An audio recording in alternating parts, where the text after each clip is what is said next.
석고소묘 쓰레기 같은 입시미술이야. 만화가를 꿈꿨던 제가 입시미술을 시작하고 석고소묘를 접하며 겪은 이야기입니다. 석고소묘 마지막 세대가 정리하는 석고소묘 경험담과 생각을 풀어볼 예정입니다. 옹호자도 반대자도 아니기 때문에 저도 어떤 결론이 나올지 모르겠네요. 자기 전이나 작업하실 때 틀어놓으면 좋을 것 같아요. 시험작 포함해서 약 1000장 정도 그린 석고소묘 중에 계기가 될 만한 그림만 추렸어요. 저는 예고가 아니라 평범한 일반계의 고등학교를 다녔고요. 이노우에를 가장 좋아하며 만화가를 꿈꿨어요. 만화부에서 활동하며 이런 그림들을 그리고 있었죠. 무협을 좋아해서 캐릭터를 창작하고 이렇게 빨리 넘겨볼게요. 스토리를 짜서 회지도 이렇게 그려봤고요. 판매도 해봤습니다. 지금 보니 심각하네요. 20년 전의 일입니다. 소묘가 중요하다고 하니 그냥 종종 해봤습니다. 바람처럼 스쳐가는 야인 시대에 그 당시에 만화부 선배들이 다 같은 입시학원에 다녔는데 나중에 보니 만화부 선생님이랑 입시학원 원장하고 모종의 커넥션이 있었습니다. 친인척 관계였는지 뭐였는지 기억이 잘 안 나네요. 만화부원들은 거의 다 그 입시미술학원을 다니게 되었어요.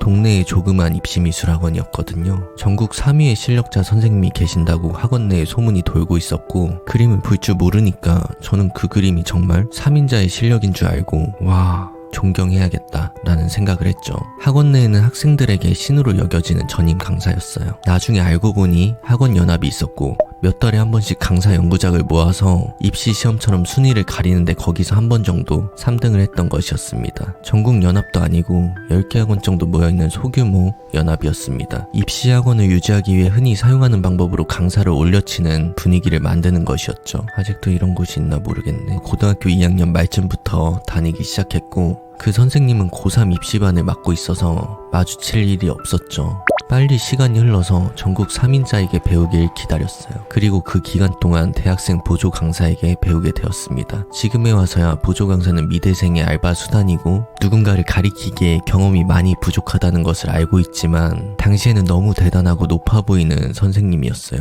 그 느낌도 오래가지 않았는데요. 이제 본격적인 그림을 통해서 알아보겠습니다. 고등학교 2학년 말에 그렸던 투사고요. 이 전에 그린 그림들이 현재 없어서 아쉽네요. 다 그 롤에 말려 있습니다. 고등학교 2학년에서 3학년까지는 암흑기라 찍어놓은 그림이 별로 없어요. 아쉽네요. 기초 도형부터 해서 아그리파, 비너스, 줄리앙, 석고소묘를 10장 정도 진행하고 그린 그림입니다. 보통 한 장당 10시간에서 20시간 정도 그렸는데 등록 후에 몇 달 후 그림이 되겠네요.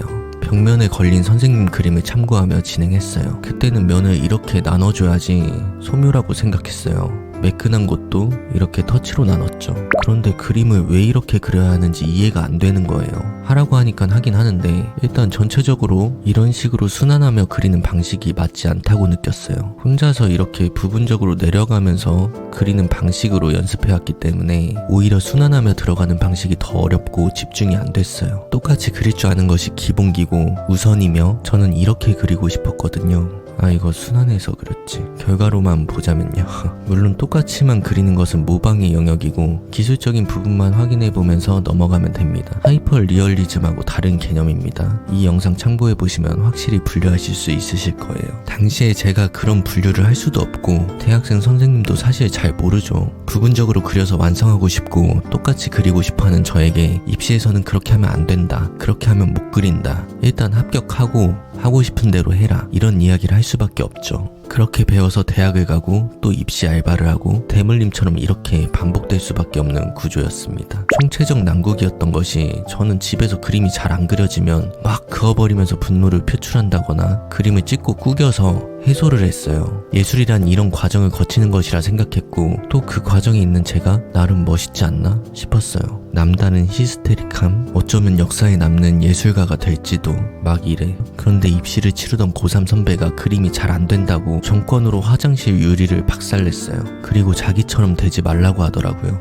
미술 힘들다고 웬만하면 다른 거 하라고 하더라고요. 응? 뭔데? 선배처럼 될 생각이 없었는데 열심히 한 거 맞아요? 속상한 건 알겠는데 얼마나 해봤다고 정답처럼 얘기를 해. 안 할 거면 혼자 안 하면 되지 별. 이상한 걸로 허세 부리네. 만화 속 주인공 영향을 받은 거야 뭐야. 그런 생각을 하고 있었는데 내가 그림을 찢는 행동과 뭐가 다른 거야? 이런 생각이 들면서 창피한 거예요.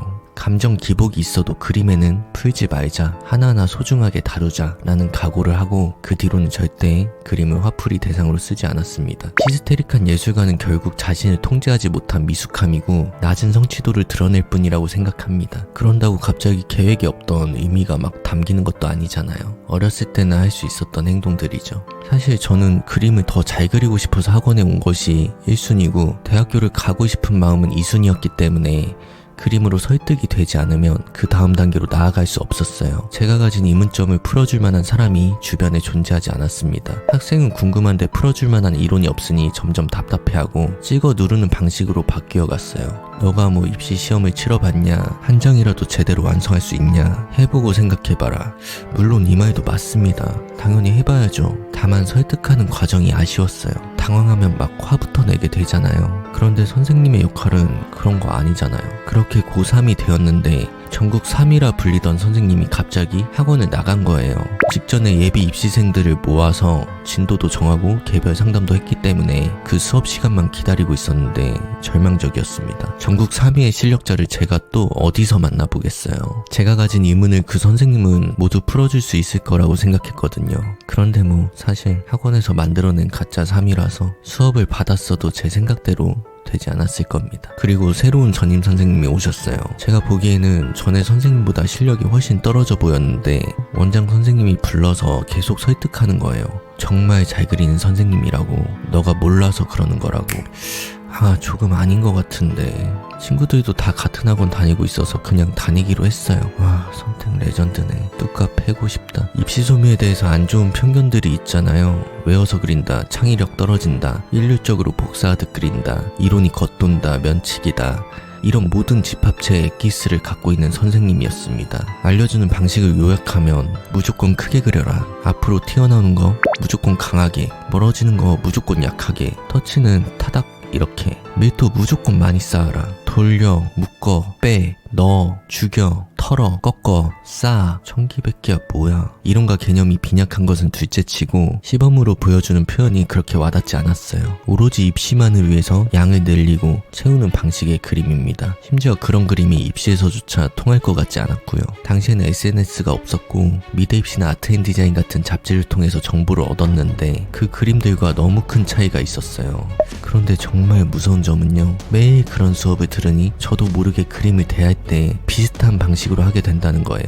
아닌 것을 알면서도 그렇다고 마땅한 개선책이 없으니 이래저래 해도 잘 안 그려지니까 급하면 일단 들은 대로 배운 대로 하게 되고 습관이 들기 시작했어요. 그리고 이때 잘못 인식된 방법과 표현들이 저를 5년 이상 괴롭혔습니다. 백지에서 물든 잉크는 쉽게 지워지지 않았어요. 정말 힘들었습니다. 제가 왜 꽁트를 찍은지 아시겠죠? 빛과 구조를 생각하며 명암을 잡는다는 신용을 하고 막상 그릴 때는 그냥 강조하고 풀고 면을 쪼개고 나누고 디테일하게 적용되지 않았어요. 그때쯤의 그림입니다. 이때 혼란스럽고 방향을 잡지 못해서 매주 교보문고에 가서 미술 서적을 읽거나 그림 정보를 찾아 헤맸어요. 너무너무 답답한 상태였습니다. 당시에 소묘는 선의 간격을 벌려서 격자나 해칭을 통해 중첩으로 겹치고 선맛을 살려 그리는 방법이 널리 퍼져 있었습니다. 실제와 달리 어두워져도 입체감 있는 단단한 질감의 소묘가 양감으로 불리면서 입시에서는 좋다는 그림의 기준이 되었습니다. 저는 교육에 자격이 있다고 생각합니다. 잘못된 정보를 정답처럼 가르치면 정말 치명적이라고 생각하거든요. 어떤 사람에게든 배울 점이 있다고 하지만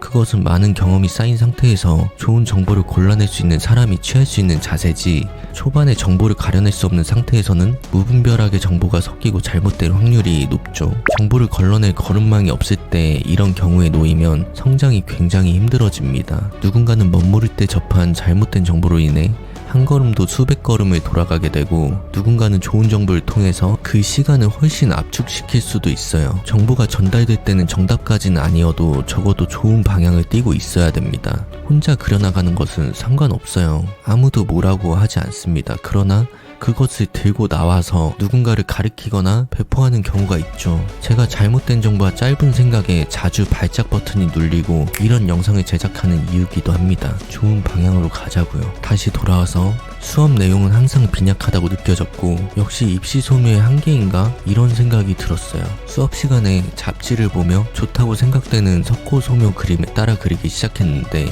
되게 싫어하시더라고요. 나중에 친한 보조 강사 선생님한테 들은 얘긴데 이때쯤부터 원장과 전임이 저를 개로 부르고 있었다고 하더군요. 어느 정도 이해는 합니다. 합격하기 위한 그림이 아닌 소묘에 대한 원리를 추가하려고 하는 모습이 쟤만 왜 저래? 당황스럽고 아무것도 모르는 애가 설친다 이렇게 느껴졌겠죠. 피곤하긴 할 거예요. 그런데 제가 어느새 그분들 나이가 되고 저와 비슷한 학생들을 만나게 되었을 때 합이 아주 잘 맞았습니다. 듣고 있니? 궁금한 부분을 논리적으로 풀어주기만 하면 되는 일이거든요. 유익한 대화를 통해 서로 만족하며 좋은 관계를 이어나가고 있어요. 이게 안 되면 당황스러우니까 화부터 내는 거잖아요. 설령 모르는 질문이 와도 화내고 찍어 누르고 우기지 말고 조금 더 알아온다고 하면 됩니다. 그런다고 선생님의 체면이나 권위가 떨어지지 않아요. 쓸데없는 자존심을 부릴 때 떨어지는 것이지. 혹시나 이 영상을 본다면 저를 개로 불렀던 점을 이해하는 만큼 본인들의 역량이 그 정도뿐이었다고 영상으로 남기고 평가하는 것을 이해해 주시길 바랍니다.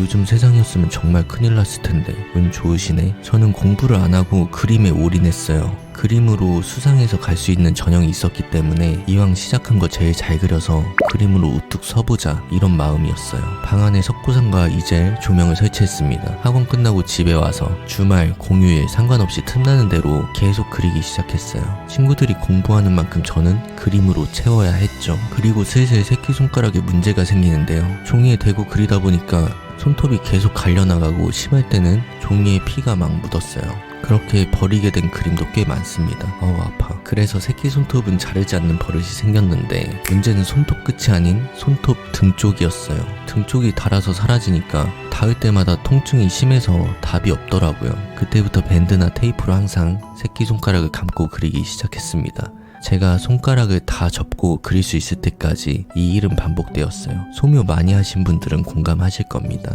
그런 노력과 별개로 예중예고 출신, 오랫동안 입시를 준비한 친구들 앞에서 속절없이 무너졌습니다. 저의 그림은 이상이 높고 이론이 갈팡질팡해서 혼란스럽고 기복이 심했거든요. 느낌과 감의 비중으로 해결을 하려고 했기 때문에 해결이 안 됐습니다. 3-4시간 동안 그려야 하는 시험에서 습관대로 늘 그리던 대로 그리기 싫었고 실기장 환경을 담아서 해석해서 그리고 싶었어요. 그것이 진짜 잘 그리는 거라 생각했는데 제 수준에서 될 리가 없죠. 지금도 힘든데 걸음마도 못하는 단계에서 뛰려고 하니까 어떻게 보면 굉장히 바보 같은 생각이었는데 그런 생각들이 현재의 저를 만들어준 것이라서 큰 후회는 없습니다. 조금의 아쉬움은 있죠. 입시의 룰을 이해하지 못하고 능력을 요령껏 활용하지 못한 아쉬움입니다. 과거의 저를 만난다면 30분이면 설득이 가능할 것 같거든요. 정말 집과 학원 사이에 개천이 하나 있었는데 한강까지 연결되어 있어서 도보로 30분에서 길면 3시간까지도 걸을 수 있어요. 그림이 잘 안 될 때마다 저는 브라운 아이드 소울 1집을 들으면서 걸어 다녔습니다. 비가 오면 우산 없이 그냥 맞고 태풍이 와서 개천물이 막 범람하고 있을 때도 아무도 없는데 계속 혼자 걸었던 기억이 있어요. 그 횟수가 점점 반복됐고 1년 내내 같은 음악만 들었습니다. 거의 반 미친 상태라고 보면 됩니다. 태어나서 가장 많이 울었던 1년이 아닌가 싶습니다. 그래서 농담으로 그 개천을 제가 만들었다고 하는데 아직도 그 장소에 가면 마음이 편치 않더라고요. 그림이 안 될 때 대화할 상대도 없고 어디에 풀 곳이 없었기 때문에 스스로 삭히고 생각을 정리하는 시간이었습니다. 나름의 힐링 시간이죠. 시간이 흘러서 수능을 보고 입시철이 되었어요. 예체능과는 보통 수능을 보고 1, 2월 달에 실기시험을 보기 때문에 이때 가장 집중해야 하는 시간이에요. 2달 정도 이어지는 겨울특강인데요. 9시에서 12시, 1시에서 6시, 6시에서 10시, 그 이후까지 12시간 정도 총 3타임을 하게 됩니다. 이때는 새로운 것을 익히는 시간이라기보다 여태 배운 것들을 계속 반복해서 시간 안에 지원한 학교가 원하는 그림을 만드는 것이 목표가 됩니다. 여기서 고민을 많이 했어요. 내가 현재 그림에서 가지고 있는 문제가 반복으로 해결되는 문제일까? 일단 무엇이 문제인지 모르겠고 정답도 알 수가 없었어요. 눈앞에서 명쾌하게 증명해주는 사람이 없었죠. 근데 그 학원을 왜 계속 다녔냐고요? 친구 때문입니다. 병신. 저는 이 상태로 대학에 갈 생각이 없었어요. 소묘도 제대로 못하는데 아무리 입시 소묘라고 해도 여기서 아무것도 못하는 내가 미술을 계속 할 수 있을까? 라는 의문이 들었어요. 겨울특강 중반부에 학원에 시간에 얘기해서 수업을 킵해놓고 집에서 혼자 그리기 시작했습니다. 한 장을 제대로 오래 그려보며 혼자서 깨달아보고 싶었거든요. 그렇게 그린 그림이 이 그림입니다. 오히려 더 퇴보한 듯 엉망진창이 되었네요. 이게 놀랍게도 100시간 넘게 그린 그림이에요. 친구들이 특강을 하고 있는 동안 집에서 그 이상 그려야겠다라고 생각하고 일주일 정도 내내 그린 거예요. 와, 정말 안타깝네요. 몇 가지만 개선하면 훨씬 좋아질 수 있는 그림을. 왜 저랬냐 진짜. 대학교 실기시험을 앞두고 남은 수업을 들으러 다시 학원에 갔습니다. 이 그림을 보여주고 역시나 그럴 줄 알았다. 혼자서 뭘 할 수 있어. 이런 소리에 아무 대답도 못했습니다. 제 생각대로 해서 증명하지 못했잖아요. 이렇게 그려놓고 무슨 말을 할 수 있겠어요. 저의 재능에 회의감만 들 뿐이었고 자책했습니다. 계속 속상하네. 그렇게 남은 수업을 하고 대학교 실기시험을 3군데 치렀고요. 모두 떨어졌습니다. 당시 분위기상 패배자가 되었고요. 집에서는 공부를 안 했던 점, 학원에서는 말을 뒤지게 안 들은 점, 이런 것들을 꼬집어서 제 입시 실패 원인을 분석했어요. 사실 별로 귀에 안 들어왔어요. 아, 내가 압도적으로 그리지 못했기 때문에 일어난 일이야. 자책이었습니다. 만화의 주인공 같은 재능은 나에게 없는 건가? 조연도 안 되는 엑스트라일 뿐일까? 미술 인생의 첫 관문을 실력으로 통과하지 못했다는 사실이 정말 괴로웠습니다. 공부를 해! 안 했을 거야. 그래도 포기할 수 없죠. 스크랩해놓은 미대 입시 그림 중 좋은 그림을 선별하고 그 선생님을 찾아가보자 계획을 세웠어요. 그 전에 학원에 있는 내 필통을 가져와야겠다. 다니던 학원에 갔습니다. 재수를 결심한 몇몇 친구들이 수업을 받고 있더라고요. 죄인은 그들과 눈도 마주치지 않고 고개를 숙이고 필통을 가지고 나오던 중에 전임 강사와 마주쳤습니다. 근데 아주 밝게 웃더라고요. 그래, 너가 열심히 하는 건 세상 모두가 알아. 근데 입시는 말을 잘 들어야 돼. 올해는 열심히 해보자 하면서 등을 툭툭 토닥여주는 거예요. 제가 다시 등록하러 온 줄 알더라고요. 이미 뒤에서 걔라고 불린 사실을 알고 있었고 입시 실패의 원인이 선생님 능력에도 있지 않나 싶었기 때문에 어렸던 저는 감정이 욱하고 올라와서 다른 학원에 갈 건데요. 이때 선생님의 얼굴이 굳어지며 갑자기 비난을 시작하는 거예요. 너는 고집 때문에 절대 미술 못할 거다. 성공은커녕 뭐라도 되면 내가 장 찢을게. 넌 절대 안 돼. MSG 좀 치면 꺼져. 뭐 이런 거죠. 근데 의외로 그 말에 상처를 입거나 크게 긁히질 않았어요. 기대심이 전혀 없기도 했고 좋은 선생님 찾아서 그림 실력을 늘리고 싶다는 마음뿐이었거든요. 그런데 선생님, 그때의 선생님은 현재 저보다 어리니까 내가 말 놓을게. 아니야, 그냥 존댓말 할게요. 남자가 한 입으로 말한 건 지키셔야죠. 저는 넷플릭스 선생님은 속해 있던 학원 뒤통수 치고 입시학원 차리면서 애들 빼돌리고 수업할 때 숨어서 오버워치 한다며 학생들 뒤에서 쟤는 50만원짜리, 쟤는 60만원짜리 이렇게 돈으로 부르고 아직도 그렇게 살고 있다고 들었어. 미술업계 좁잖아요. 장 지지셔야죠. 어차피 안 긁히지. 그림에 별 관심 없잖아. 각자 갈 길 가고 영원히 보지 맙시다. 재수를 결심하며 집에서 그림을 그릴 때 어떻게 해야 효과적으로 선을 겹치고 풍부한 느낌을 만들 수 있을까? 지금 보면 크게 중요하지 않은 부분에 빠져 있었습니다. 빛과 구조는 거들 뿐이라고 생각했을까요? 제발 이렇게 그리지 말아라. 어디를 가볼까 고민하며 여러 곳 상담을 다녀봤는데 좋은 그림을 그렸다고 생각되는 선생님들을 막상 만나보니 상담 내용이 저번 미술학원과 특별히 달라 보이지 않았어요. 석고소묘에 대한 이야기보다 입시에 관한 이야기를 더 중시했습니다. 뭐 당연한 얘기죠. 근데 제가 원하는 것은 아니었고요. 그러던 중 친했던 보조 강사 선생님이 학원을 추천해 주셨는데 영상 초반에 전국 3등 출신으로 뻥튀기 된 학원 연합시험 있잖아요. 거기서 항상 1등을 하는 선생님이 있다고 보여주는 거예요. 그 그림이 굉장히 강렬했어요. 너무 단단해서 잡지를 뚫고 나올 것 같은 느낌이 들었어요. 좋아하고 그리고 싶은 느낌이 조금씩 다 담겨 있었습니다. 여태 왜 이분을 몰랐지? 집과 1시간 30분 거리에 위치한 학원이었지만 상관없이 바로 출발했습니다. 학교 다닐 때도 여러 선생님을 거치지만 마음속에 스승님이나 은사님은 몇 없잖아요. 저는 이때 만난 선생님이 제 마음속에 가장 큰 큰 스승님이에요. 제가 정말 참된 마음으로 감사함을 느끼고 있다는 점을 알아주셨으면 좋겠습니다. 언젠가 찾아뵈야죠. 그동안 그림을 아트백에 담아가서 보여드렸는데 하나씩 천천히 보시면서 다 코멘트를 붙여주셨고 말씀 하나하나가 저한테 크게 다가왔어요. 제 그림에 이렇게 관심을 보이면서 정확하게 짚어주는 분이 처음이었어요. 그 좋았던 기억의 영향으로 현재 작업실을 운영하면서 상담할 때 모든 그림을 한 장씩 꼼꼼히 보고 코멘트를 하게 되었습니다. 아무리 바빠도 그려온 그림을 대충 본 적이 없거든요. 등록의 문제가 아니라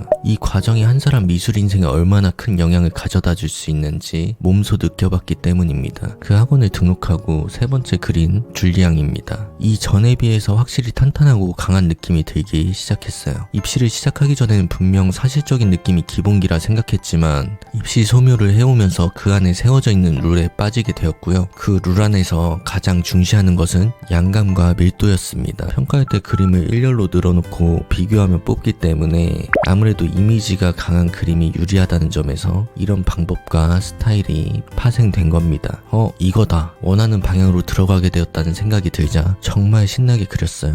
현재 기준으로 잘 그린 그림은 아니지만 학생 레벨에서 보면 조금씩 정리돼 가는 느낌이 들죠. 당시에 소묘 실기 대회가 열리면 3-4천 명이 모일 정도로 석고소묘가 가장 피크일 때였어요. 아마 05년도입니다. 그 시기에 다음 사이트 입시미술 카페를 알게 되었고 가입하여 활동을 시작했습니다. 학생 게시판에 그림을 자주 올렸어요. 그 카페에는 잡지에 그림이 실리는 입시소묘 선생님과 학원마다 에이스라고 불리는 학생들이 활동하고 있었어요. 다들 너무 천재로 느껴졌어요. 나 말고도 석고소묘를 좋아하는 사람들이 이렇게 많구나. 신문물을 만난 것 같은 신기함과 동시에 그곳이 거의 제 집이 되었습니다. 온라인 세상에 진실이 있다고. 저는 어느새 학원에서 에이스가 되어 있었어요. 항상 2단화 취급을 받아왔는데 주변에서 그렇게 존중해주고 칭찬 일색이 펼쳐지니 마음의 도끼가 사르르 빠져나갔어요. 박차를 가하기 시작했습니다. 선을 겹쳐 덩어리 만드는 방법을 머리로 알고 손으로 표현될 정도로 터득했어요. 좋은 그림이라는 것이 아닙니다. 표현 방법이 일정한 방향성을 띠며 좋아지고 있었어요. 과정도 눈에 띄게 정리되었고 그 과정을 유지하며 혼자서 마무리도 할 수 있게 되었어요. 그 전에는 항상 중간이 꼬여서 갈팡질팡하고 헤맸거든요. 어떻게 그려야겠다 라는 생각이 확고해졌을 때 첫 실기대회를 나가서 공동 2등을 하게 됩니다. 당시에 시험작이 싸이월드에 있는데 접속이 안 되네요. 복구했다며 다시 망했나? 길이 명확해지니 시간 안에도 좋은 결과를 만들 수 있었어요. 3-4천 명 중에 공동 2등 정도면 원하는 대로 실기로만 대학에 갈 수 있고 석고소묘도 잘하는 수준으로 들어갈 것만 같은 승승장구의 느낌이 들었어요. 그런데 갑자기 저의 고질병이 터집니다. 이게 내가 원하는 소묘였나? 라는 생각이었어요. 하필 이때 탄탄하게 그려지는 것 같긴 한데 실제 있는 빛과 구조와는 다르다는 생각을 지울 수가 없었어요. 하나가 채워지니 또 애써 외면했던 근본적인 문제가 드러나는 것이죠. 왜 강하게만 그려야 할까? 앞에 있는 것은 왜 강조해야 되지? 뒤에 있는 것은 왜 풀어서 그려야 되지? 앞에가 먼저 보이고 공기 원근법으로 멀어지는 부분 이렇게 처리하는 건 알겠어. 근데 석고상이 원래 가지고 있는 밝은 색과 부드러운 질감은 시간 안에 그리려면 정말 어쩔 수 없나? 입시 소묘가 그런 건가? 이런 의문이 다시 솟구치듯 올라왔어요. 학원 수업과 별개로 집에서 입시 시험에 나오지 않는 자리를 골라서 구조도 더 살려보고 밝게 그려보려 했지만 접근 방식이 쉽지 않았죠. 이미 습관이 들어버렸는데 그리고 마침 실기대회가 아닌 실기 공모전이 있었습니다. 공모전은 그림을 원하는 만큼 그려서 우편으로 붙이는 형식이었어요. 시간 제약이 없죠.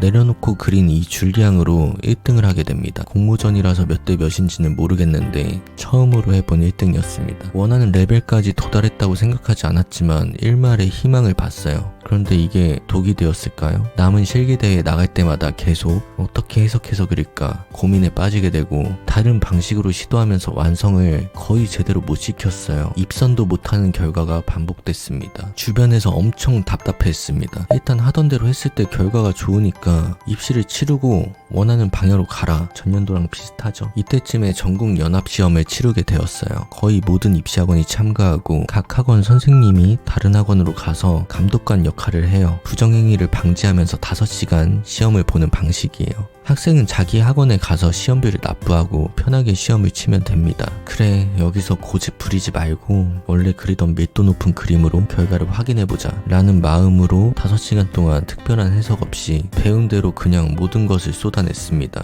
결과는 97점으로 A+를 받게 되었어요. 1위가 98점이었습니다. 전국에서 10인 안에 선정돼서 잠실체육관에 전시가 되었고요. 우수장 모음에 포함돼서 잡지에 소개가 되었어요.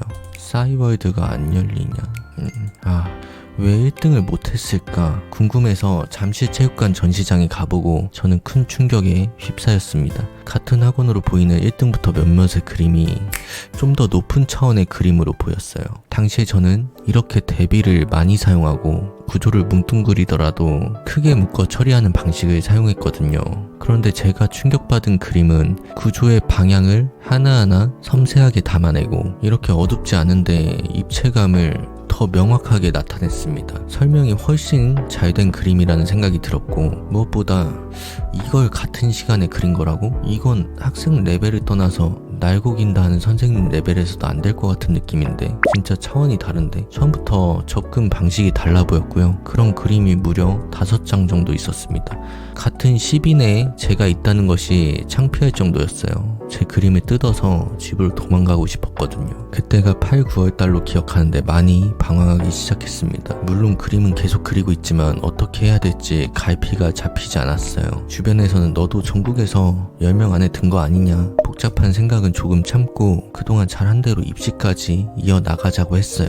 근데 입시까지 참기에는 너무 긴 시간이었어요. 무엇을 위해 그림을 그리냐고 물어본다면 그 당시에는 무조건 실력 향상이었습니다. 하던 방식을 반복해서 숙련도만 높이고 싶지 않았어요. 그런 그림으로 합격하고 싶지 않았고 더 나은 해석과 결과를 원했습니다. 입시 석고소묘에서 그런 것을 찾는 것은 맞지 않다고 하지만 제가 할 수 있는 것은 석고소묘고 그것이 곧 그림이었으며 저의 전부였습니다. 영감님의 전성시대는 언제였나요?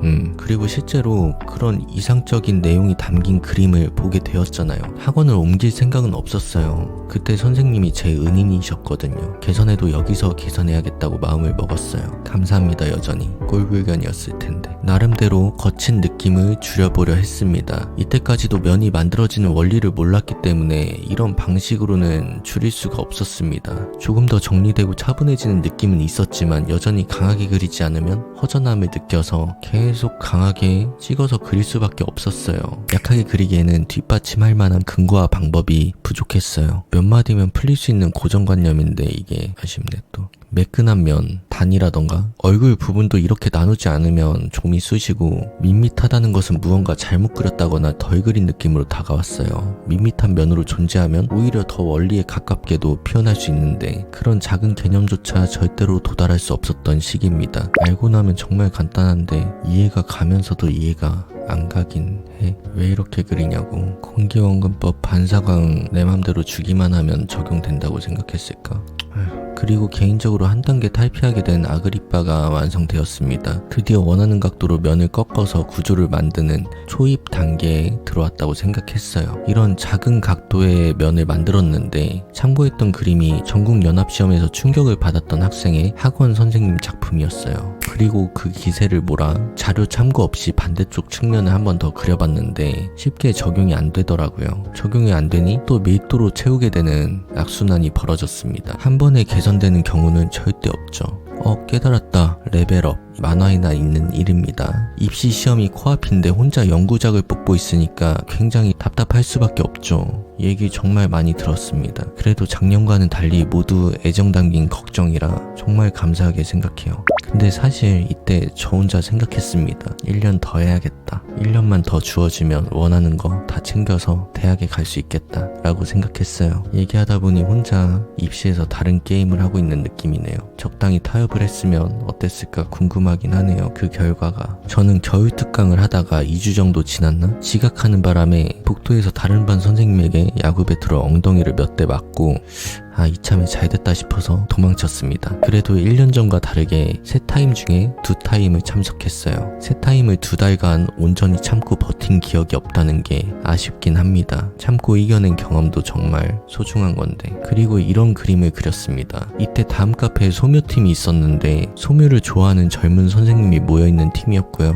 예전부터 와 멋있다 하면서 계속 봐오던 팀이었어요. 그동안 그림 잘 봤다. 혹시 활동할 생각 있냐고 메시지가 와서 학생도 괜찮으신가요? 물어봤더니 이미 강사 수준 넘었는데요 뭐. 이런 칭찬에 또 신나서 바로 소묘팀 이름을 달고 활동을 시작했습니다. 이때가 입시 시험을 치러야 할 때인데 정신 나간 저는 연구작을 그리고 팀 이름으로 업로드를 하고 있었습니다. 미쳤네 진짜. 옆반 선생님한테 야구 배트로 더 안 맞은 게 다행이었죠. 공기 원근법의 강도를 높여서 스케일이 크게 느껴지도록 신경을 썼는데 지금 보니 왜곡이 강해 보입니다. 여전히 강하게 강조하며 양감을 뽑아낸 점 외에는 어느 정도 개선됐나 싶어서 자리를 바꿔 그렸습니다. 하나하나 꼼꼼하게 다 살려 그리려고 했던 것이 오히려 시선을 분산시키고 부담스럽게 다가오죠. 그리고 이때 입시 시험은 이미 망해 있었습니다. 그림을 뭐 이런 식으로 그리고 있는데 시험장에서 생략하며 그릴 수가 없었죠.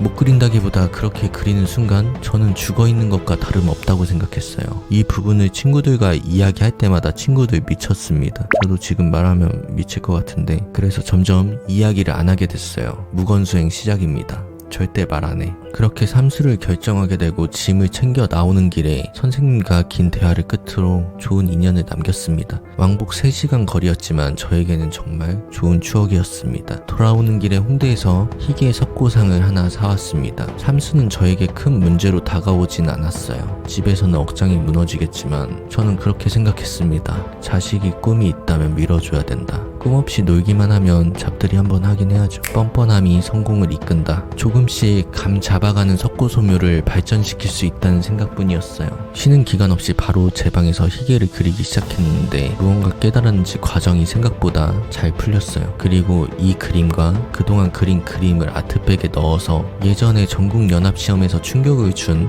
그 학원을 찾아갔습니다. 타짜에서 평경장, 아귀, 짝귀 전국에서 이런 식으로 손꼽잖아요.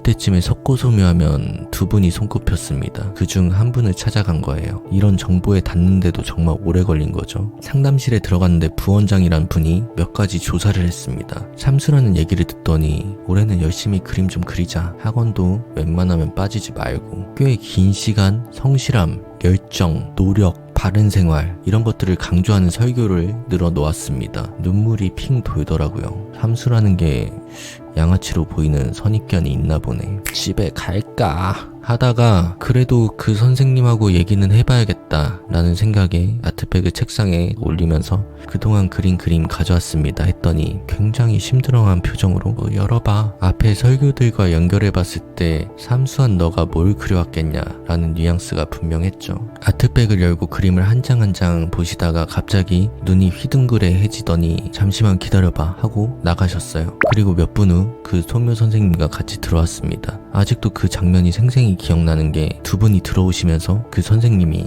뭐가 또 전임 강사급이라는 거야 막 이러면서 웃으면서 작게 말씀하시는 게 들렸거든요. 선생님을 부르러 갔을 때 어떤 장면이 일어났을까 유추할 수 있었죠. 기분이 좋았습니다. 약간의 통쾌함 같은. 몇 장 보시더니 너가 엔트야? 라고 바로 알아보시더라고요. 그동안 카페에서도 보고 학생들에게도 이야기 많이 들었다고요. 그 몇 마디에 그동안 겪었던 많은 실패가 크게 보상받는 느낌이었어요. 실기대회 입시시험 하나하나마다 무능력함을 느끼고 자존심이 많이 상했었는데 이런 분이 날 알아봐 주시다니 이런 느낌이었죠. 선생님은 한 장 한 장 묵묵히 보다가 그림에 담긴 열정이나 노력을 칭찬해 주었어요. 저는 신나서 칭찬받을 때마다 그림을 하나하나 막 리뷰하고 이 그림 차례가 되었을 때 너무 신나는 거예요. 이거 잡지에서 선생님 그림 참고하면서 그린 건데 직접 만나버렸잖아요. 선생님 스타일로 그린 거예요 막 이러면서 외쳤죠. 그런데 한 30초 정도 얘기를 안 하시다가 조심스럽게 스타일은 드러내기보다 기본기에 담겨있는 것이라서 나도 말할 때 굉장히 조심스러워. 머리를 한 대 크게 딱 맞은 느낌이었어요. 나름대로 깊게 생각해왔는데도 스타일을 너무 가볍게 여겼구나. 그리고 저를 지적하는 것이 아니라 그냥 본인이 그렇다고 하시니까 그게 더 와닿았죠. 내가 뭐라고. 정말 창피해서 뱉은 말을 막 주워 담고 싶었어요. 스타일에 대한 그 통찰은 아직도 소중하게 간직할 정도로 의미 깊게 남아있습니다. 그리고 실기실을 봤는데 선생님의 연구작을 실작으로 보니 그림 하나하나가 다른 차원의 경지로 느껴졌어요. 전국연합시험에서 느낀 느낌은 세 발의 피가 안 될 정도로 제가 최종 목적지로 삼아야 할 것 같은 그림이었어요. 석고의 질감이 살아있는 듯 하면서도 입체의 정확도가 너무도 직관적이었고 화려하지 않으면서 깊은 내공이 느껴졌습니다. 무조건 여기다 라는 생각에 바로 당일날부터 수업을 받았어요. 그리고 그림이 굉장히 차분해졌죠. 원근법을 과하게 주거나 앞을 너무 강조하지 않아도 입체를 만들 수 있구나. 터치를 올리지 않고 연필 맛을 충분히 살려서 그릴 수 있다. 물론 제 습관 때문에 강조되고 이런 부분이 있긴 하지만 조금이나마 알게 되었습니다. 처음 배울 때 물들었던 입시소묘에 대한 편견과 습관이 계속 남아있는 거예요. 미치겠어. 사람이 그 부정적인 거를 인식 못한다고 하잖아요. 하지마 하면 하지 말을 인식하면서 그 하지 말라는 거를 하게 된다. 뭐 이런 개선해야지 알고 있는데도 그게 안 돼요. 그게 왜 안 되냐면 왜 하지 말아야 하는지 정확한 개념이 없기 때문이에요. 그런 개념을 만드는데 너무 오래 걸리는 거고 꽁트를 괜히 만든 게 아니라니까. 그리고 저는 이 그림을 끝으로 학원을 나오게 되었는데요. 한 달밖에 되지 않은 시간이었습니다. 나쁘게 나온 게 아니라 2주 정도 되었을 때 선생님의 수제자가 보조 강사로 오셨어요. 제자 중에 천재라고 소개하셨는데 제가 느끼기에는 개성이 굉장히 강했어요. 저는 기본을 더 탄탄하게 만들려고 선생님을 찾아간 건데 보조 강사의 손을 거치고 나면 그림이 조금 극단적으로 변해 있었습니다. 원래 구조의 각보다 더 꺾여 있다든지 명도의 대비가 더 높아진다든지 제가 원하는 자연스러운 방향이 아니었습니다. 그렇게 2번 정도 손을 거친 후에 나의 섣부른 판단이 아닐까 생각을 해보다가 제가 정말 원하는 것에 집중하기로 했어요. 선생님께 사실대로 이야기해보고 상담을 해봤는데 어느 학원에나 있을 수 있는 일이다 라고 하셨어요. 맞죠. 제가 집에서 배운 대로 해보고 신뢰가 안 되면 틈틈이 검사 받아보는 방식은 안 되는지 여쭤봤습니다. 저의 그런 결정을 안타까워 하셨지만 흔쾌히 그렇게 해보라 하셔서 다시 방으로 돌아왔어요. 당시에 거의 이황이라 불리던 한 분에게 짧게나마 배웠으니까 그 장점과 다른 한 분을 분석해서 섞어보면 어떨까 라는 그림으로 그린 그림입니다. 차분하면서도 화려함을 갖추고 싶었는데 조금 무리가 있었죠. 그리고 이 그림이 소묘팀으로 활동하던 마지막 그림이 되었어요. 저를 제외한 모두가 군입대하면서 해산되었거든요. 사실상 그 이전부터 저 혼자 활동하는 그런 팀이었습니다. 그렇게 대한민국 마지막 석고소묘팀은 역사 속으로 사라졌습니다.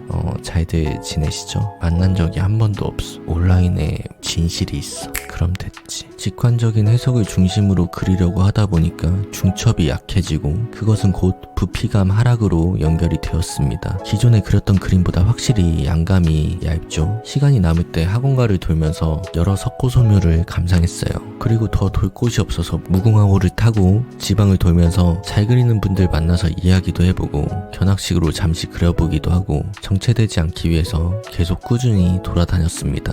오프라인은 너무 힘들어. 어느 날부터 형태가 슬슬 수월하게 잡히는 점을 의심하게 되었고요. 시점을 항상 아래쪽에 놓고 그렸기 때문에 라는 판단이 들었어요.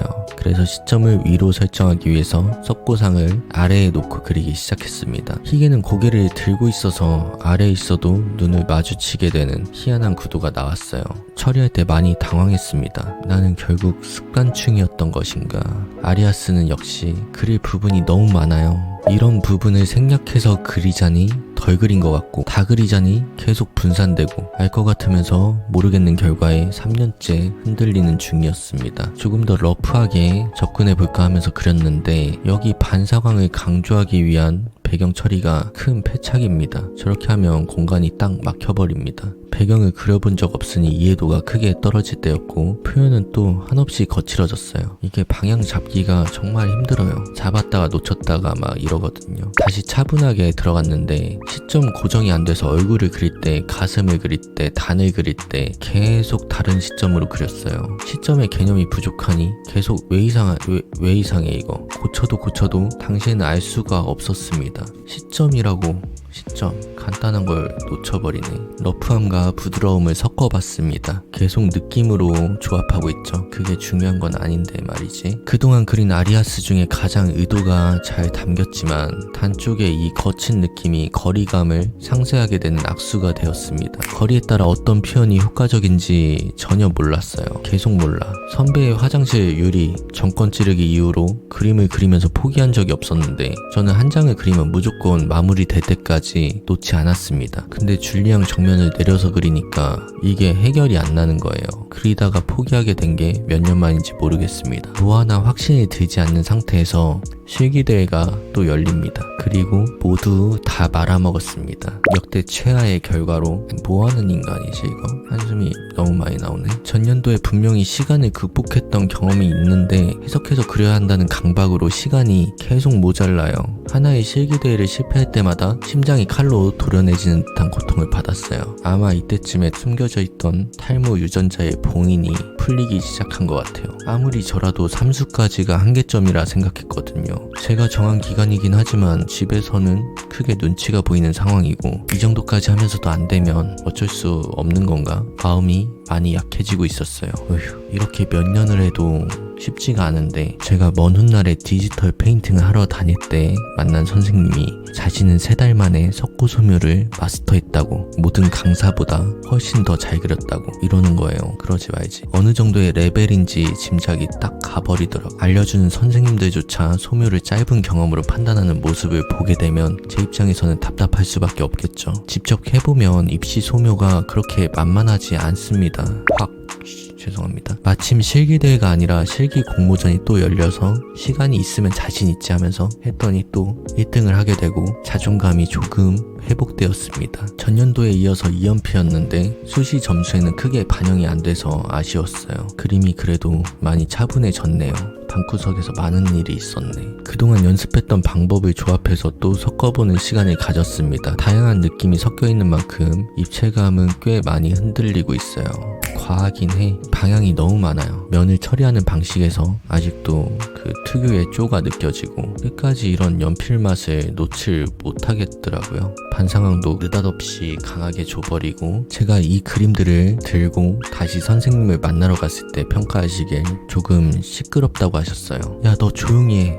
뭐 이런 건 당연히 아니고요. 빛이 정돈되지 않고 여기저기 분산되고 있다는 뜻이었습니다. 저도 지금 보니 그렇게 느끼고 있고요. 그때는 몰랐습니다. 종종 찾아뵈며 그림 피드백을 받을 수 있어서 감사했습니다. 그리고 입시 시험이 다가오는데 사실 조금 자포자기한 상태였어요. 제가 원하는 방향으로 시간을 극복하지 못했고 입시 소묘 형식으로 시험을 치르는 것이 용납이 안 되는 거예요. 그때쯤 첫 번째 학원에 같이 다녔던 아는 형에게 따르릉 전화가 왔어요. 자기가 2학년 과대로 있는 곳에 석고소묘 실기 전형에 있다고요. 실기가 70%, 수능이 30%였습니다. 그 형은 자신이 3학년 과대도 맡을 것 같고 너가 오면 근처 미술학원 강사 자리도 알아봐 줄게. 학교 포기하지 말고 미술학원 강사도 하면서 지내면 좋지 않겠어? 라고 했어요. 생각해보니 정말 나쁘지 않은 조건이죠. 맨날 방구석에 있는데 잘됐다 싶었죠. 학교 딱 한 군데 지원하고 마지막이라 생각하면서 봉인했던 입시 스타일을 꺼냈습니다. 얼마나 급했으면. 이런 식으로 시간 안에 뽑는 과정을 계속 연습했어요. 이 그림이 3시간 정도 혼자 시간 체크하며 이절지에 그린 그림이고 시험은 3절에 3시간이었기 때문에 승산이 있지 않을까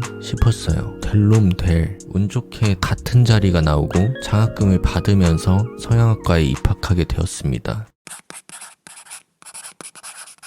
집에서 정말 좋아했는데. 그리고 1학기 만에 휴학을 합니다. 뭐 잘못됐나? 어디 아프냐? 교수진 대부분이 추상 쪽이었는데 교육 내용이 저한테 이상적으로만 느껴졌고, 가끔씩 그림을 봐주실 때마다 진짜 말도 안 되게 망쳐놓고 도망가듯이 빠져나가시니까 표현으로 연결이 안 되는 저 이론을 받아들이기가 힘든 거예요. 제 송혜교를 막 둘리로 만들어 놓고 갔다고요. 중요한 것이 아니니 빠르게 생략하고, 무엇보다 그 형이 잠수 타듯이 사라졌어요. 가끔 보이긴 했는데 학원 강사 이야기는 온데간데 없어지고 뭐지? 하면서 한 학기를 보내고 휴학하게 되었어요. 그리고 나중에 자퇴했고, 학교는 아주 늦게 다른 곳에 재입학한 다음에 회화과와 디자인을 복수 전공했습니다. 중요한 건 아니죠. 다시 집에 들어온 저는 집에를 몇 번을 들어오는 거야. 그리던 아리아스를 마무리했습니다. 아직 선맛이라는 쪼가 남아있지만 불필요한 많은 부분을 덜어내고 빛과 구조가 조금 더 해석되는 단계로 들어온 것 같네요. 이게 단계가 있어요.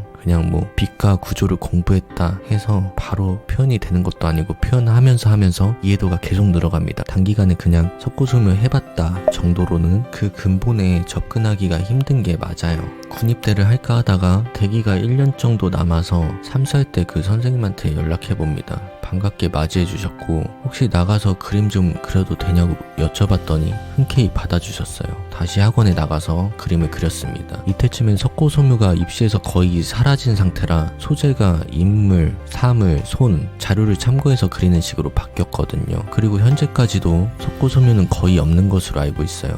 제가 석고소묘 마지막 황금기 세대였던 것이죠. 인정? 한 달 정도 뒤에 선생님이 해외로 가시면서 저는 다시 집으로 돌아왔습니다. 또 집이야? 이게 집돌이지, 이거지. 그리고 예전에 그렸던 줄리앙을 꺼내서 위에다 조금 더 얹어보고 얼만큼 성장했는지 체크해봤습니다. 입시와 제가 원하는 방향을 적절히 섞어서 그렸어요. 현역 때 이렇게 그릴 수 있었으면 정말 좋았을 텐데, 이 그림을 기점으로 또 변화가 있어서 기준을 삼으려고 아직도 액자에 보관 중입니다. 딱 기점입니다. 분기점. 니켈을 그려보며 사실적인 방향을 한번 도전해보게 되었고요. 생각보다 수월하게 풀리는 느낌을 받았어요. 고3 때 막연하게 생각했던 그림에 이제야 도달해보기 시작했네요. 5년 정도 걸렸습니다. 그런데 딱히 뭐 해냈다 이런 느낌은 없었어요. 그냥 무감각, 그런가 보다 뭐 이런 느낌? 그렇게 원했었는데 희게의 빛을 몰아서 그려보기도 했고요. 이런 설정에서 배경 표현이 여전히 아쉽네요. 이런 게 그림에 대한 이해도거든요. 전체 구성을 잘 못하고 있는 그런 상황이죠. 이렇게 그리는 거를 받쳐주질 못하니까 이해도가 확실히 낮았었네. 그래도 입시소묘를 벗어난 관점에서 석고상을 그려보기 위해서 다각도로 관찰해보고 설정하고 표현해보고 반복했습니다. 해가 갈수록 그런 부분이 조금씩 구체화되고 있었어요. 이게 너무 분산되는 거 아닌가 싶었는데 지금 보니 여기까지 그려온 석고상 중에 가장 자연스럽고 보기가 좋네요. 물론 단점도 많지만 입시 관점으로 보면 밀도가 약한 그림이 되고요. 이 그림을 끝으로 대체 복무를 하게 되고 틈틈이 다른 그림을 그렸어요. 석고소묘 이야기니까 빠르게 넘어가겠습니다. 전역을 앞둔 저에게는 하나의 트라우마가 있었는데요. 실기대회에서 끊임없이 고통받았던 기억이에요. 시간을 두고 그렸던 공모전은 결과가 좋았지만 시간 안에 그리는 대회에서는 최고 등수가 공동 2등 정도였죠. 나머지는 거의 완성도 못한 채로 절절 매다 끝냈으니 안 좋은 기억이 훨씬 더 많았어요. 원래 좋은 기억은 잘 안 납니다. 입시가 끝난 후에 3년 뒤인 현재의 내가 시험을 극복할 수 있을까? 최고가 될 수 있을까? 입시대회에서 1등 한다고 최고는 아니죠. 저 혼자 그냥 시작된 챌린지 같은 거죠. 못다 했던 꿈을 위해 전역하자마자 급하게 준비했어요. 입시의 기억을 되살리며 2절 3시간 정도에 뽑은 줄량입니다. 입시 기준에서는 좀 밋밋하고 밀도가 약하다는 느낌이 있지만 사실 그 기준은 입시 미술을 끊임없이 그리고 있을 때 느껴지고 분별할 수 있는 감각이기도 하거든요. 보통 석고소묘 보면 다 거기서 거기에요. 비슷해 보여요. 근데 그리다 보면 그 안에서 조금씩 달라 보이는 그런 체계들이 느껴집니다. 근데 입시 소묘를 잠시 안 하다 보면 그런 감각이 많이 사라져요. 이건 뭐냐? 그 안에 룰일 뿐이지 근본적인 것들은 아닐 수 있다 라는 판단이 드는 거죠. 평가자가 나와 같이 입시미술에서 조금 벗어나 있다면, 내가 기존의 쪼를 버리고 그림 안에서 설명을 조금 더 명확하게 해준다면 승산이 있지 않을까? 이제야 머리가 돌아가기 시작합니다. 홈페이지에 공개된 수상작입니다. 드디어 실기대회에서 1등을 하게 됩니다. 학교도 안 갈 거면서. 합산으로 점수를 매겨서 디자인에서 금상이 나오고 상황과 표현에서 은상, 석고소묘에서 동상이 나오는 바람에 전체 3등인데 석고소묘로는 1등이 되는 거라 이게 조금 찝찝해가지고 한 번 더 나갈까 뭐 이런 생각을 하긴 했어요. 그리고 이 대회는 가산점이 적어서 현역에게 큰 피해를 주지 않았습니다. 석고소묘가 거의 사라진 시점이라 사람도 적었지만 그래도 트라우마에서 많이 벗어날 수 있었죠. 그리고 지금 보니 되게 못 그렸네요. 운 좋았다. 그 기분 살려서 오랜만에 석고상을 한 번 더 그려봤어요. 인상이 많이 아쉬운 그림입니다. 되게 주관적이구나. 다른 조각상도 그려보고요. 입시 소묘 느낌이 확실히 빠지기 시작했죠. 면의 각도를 더 세밀하게 하나하나 분석하면서 그렸던 그림입니다. 설명을 조금 더 친절하게 하기 위해서 이제야 표현력이 조금씩 따라오네. 길었다. 제 영상에 많이 나왔던 투구슨 시저. 정말 사실적으로 그려보자는 마음으로 접근했고 처음으로 흰색 석고 그 자체의 느낌을 구현할 수 있었어요. 다른 그림 그릴 때는 안 그런데 석고상만 나오던 그 습관적인 강조된 표현과 명도, 반사광, 공기원근법 이런 습관을 최대한 누르면서 그렸고요. 의도대로 성공하게 되었습니다. 그리고 그동안 석고소묘에서 갈고 닦은 정수를 담아 입체감 위에 사실감을 얻는 작업을 시도하게 됩니다. 사실적인 환경 구성의 초입이었습니다. 이것도 11년 전 그림이라 과정과 결과물이 당연히 마음에 들진 않죠. 조금 더 정리하고 제가 생각한 의도를 더 담아줄 곳들이 보입니다. 아이고, 이렇게 04년도 말에 시작해서 13년도까지 9년 동안 석고소묘에 대한 목표와 꿈을 이어온 긴 과정을 되새겨 봤습니다. 이 이후에 재료, 소재, 장르를 바꿔가며 확장을 시도했고요. 처음에는 잘 되지 않았지만 이때의 경험을 기반 삼아서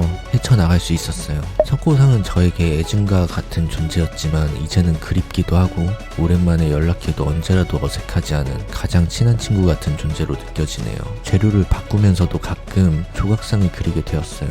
석고소묘 작가는 왜 없을까? 입시를 떠나서 계속 그리고 싶다라는 마음이 강했을 때 1년에 한 장이라도 그리자 다짐했거든요. 접근 방법은 다르지만 목탄으로 포인트만 잡으면서 카라카라 46분, 요다는 여기 왜 호머 28분, 몰리에르 58분. 아이고, 포인트가 잡기 힘들었나 보네. 아리아드네 12분, 백작상 21분, 기사 25분, 해골 얘는 안 적어놔서 모르겠네요. 20분 안팎일 것 같아요. 시간을 재는 이유는 다양한 이유가 있는데 간단하게 생각해서 크로키 목탄 버전이라고 생각하시면 됩니다. 그리고 영상 초반에 나왔던 줄리아노 디 로렌조 대 메디치, 줄리앙이죠.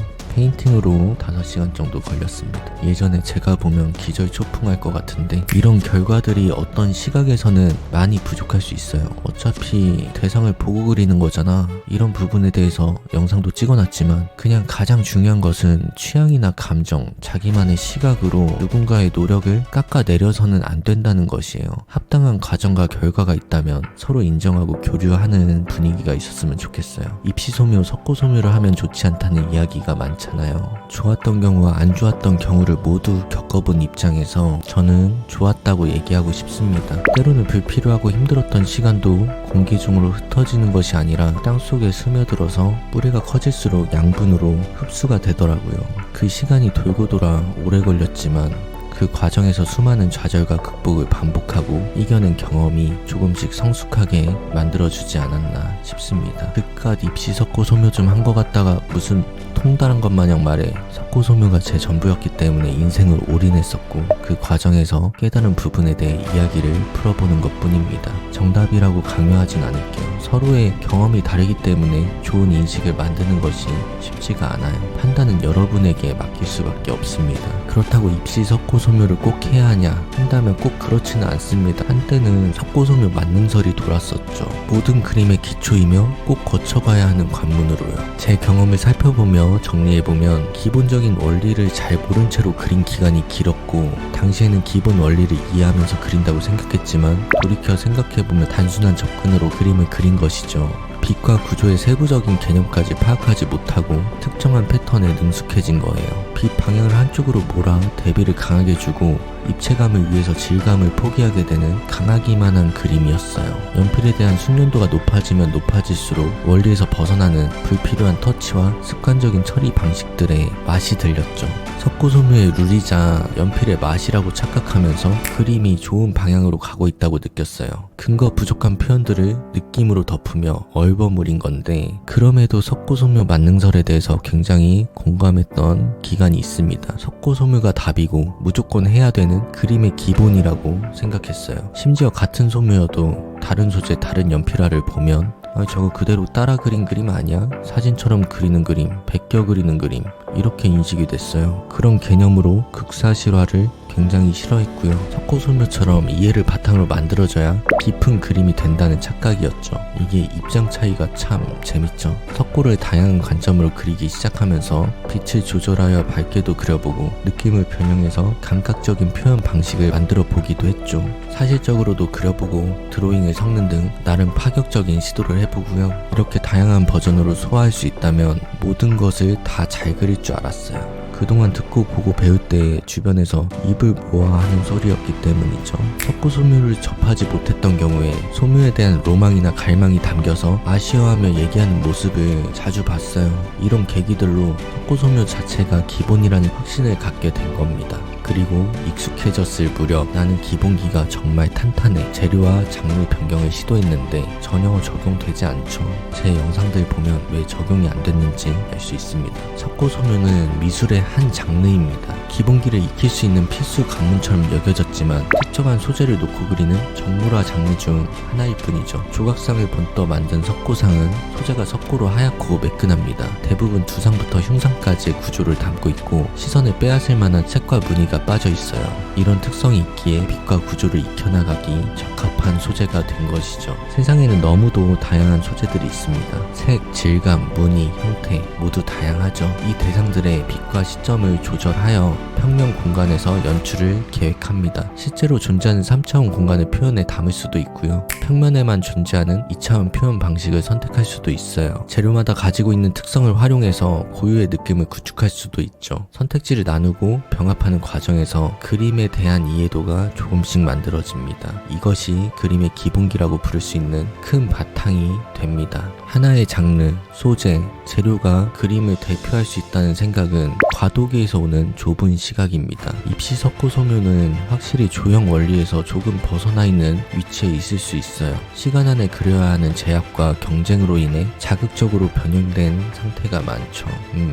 역시 아무런 의미가 없을까? 그런데 지금에 와서는 이런 생각이 듭니다.